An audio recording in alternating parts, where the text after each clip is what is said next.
we did an Asian American history walk, which was mentioned earlier by Dr. Michael Chang. A lot of our young leaders don't know their Asian American history. And once we start seeing that there's this repeated pattern over and over again, that Asian Americans aren't as well off as we think we are, or we made to believe, and there's been a lot of injustices that's happened, they start stepping up and they say, you know what, we need to do something. Now there's a fire lit. But we also talk about identity as well. By instilling identity, they have a sense of where to move from, because it's a lot harder when you don't know who you are to move in any direction. But when you know who you are, you know your history, and you know your values, you have fire and you have a direction to move. And as Dylan was also mentioning, is that what is really important to have are role models and mentorship. So something we did last year, we had 2 or 3 panels from young leaders who were working in the civic field. And the reason why I put mentorship in parentheses, it has to do a little bit more, is that they couldn't provide mentorship, rather as we've had role models who been able to be successful in legislative field, in public service fields, and provide guidance. However, we also, during the whole process, I was always encouraging them to continuously pick up mentors. If there's a mentor or someone that they were really inspired to connect with at the conference, ask them right away. From my understanding, a good handful of them reached out to other folks, their own personal leader, and say, can you be my mentor? I was surprised. 2 of them reached out to me and said, Anthony, can you be my mentor? Help me navigate the leadership process. Help me understand what it means to be a leader. And I can say no to them because I was putting them up to it and say, hey, go find a mentor. So in this case, I had to live with integrity and say, I will be your mentor. And the last part that's really important to think about when you're putting into your internship as you improve it and grow it is having deep connection with inspired peers. So we had this conversation activity called 101 empathetic listening. And it was a chance for them just to not judge each other, coming from a place of curiosity, and ask them, where am I now in my leadership journey? What do I want to pursue? By allowing them to, 1, understand their identity and their history, giving them role models, insights of what they can be, how they can proceed, and then 2, allow them to really process and reflect with each other, and also build off of each other's energy. What you create is peer transformation. I want to make sure, I want to give you all a resource in, like, what can we do to, do this? Because you can't always have these slides right away, or we don't have resources. So I do recommend a resource for you all to how to incorporate some of these activities or something like that that's more unique to yourself. I want to introduce this book called The Leadership Challenge, and this is the mindset that I actually have going into these training. Going back with Asian American history, identity walk, role modeling, deep connection, this all plays out. So these 5 models are exemplary leadership models, which will help you build personal leadership, but also help the interns build their own leadership. As leaders, are you modeling the way? Are you modeling vulnerability, courage, accessibility to help mentorship them? Are you allowing them to process? Are you allowing them to grow as interns? Inspire, share vision. Something that worked really well during internship training last year was that I continue reminding the students that they're destined for greatness. They are destined to make changes. It's not a lie, it's my true belief. And we start picturing what that looks like. So by having role models there and say, this looks like a very possible future, having conversation about how we can create change and seeing that happen, in contrast to, hey, we just looked at our Asian American history, man, that did not look good at all, right? We have like these, I guess you could say, difficult times.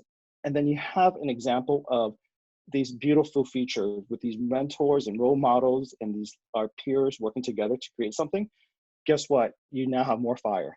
Challenge the process. Can you help challenge the process? And when I say challenge the process, right, are you improving? Are you improving the way you're thinking? Are you improving the way you're showing up?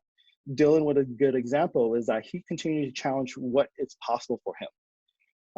Part of the conversation I had with Dylan before the video was that, I was just, this normal Asian student, just doing my thing, trying to be, the good Asian son.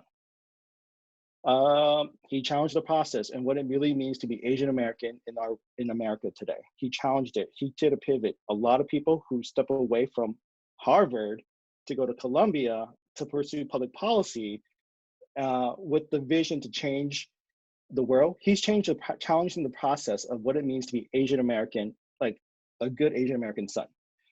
enable others to act, encourage them, give them insights, give them idea.